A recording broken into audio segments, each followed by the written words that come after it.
好高興今日喺呢個鐵路人、鐵路心20週年嘅慶典，大家見面。多年嚟，大家一直用自己嘅時間同精力，為社會奉獻愛心同埋力量，盡一分努力構建更美好、更和諧共融嘅香港。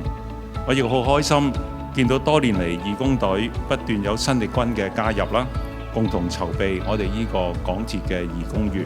更可以讓港鐵義工嘅精神傳承落去，延續港鐵對社會服務嘅使命感。我知道好多同事咧係就算退咗休都繼續參加義工嘅工作，甚至同埋屋企人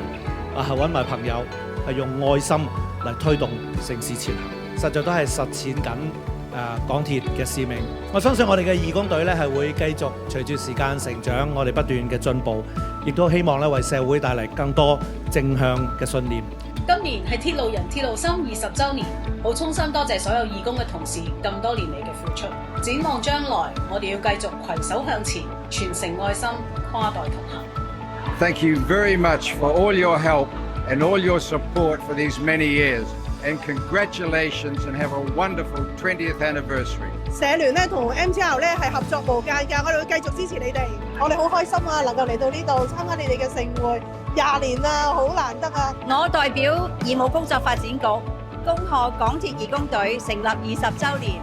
我哋一齊關愛香港，人人行義。恭喜港鐵義工隊成立20週年，期望繼往開來有更加多嘅20年，為社會大眾繼續服務出一分力。恭喜恭喜！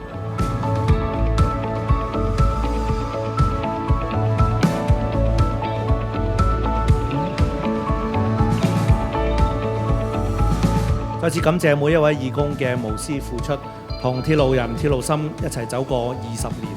亦都希望大家將關愛嘅精神延續到更多個20年。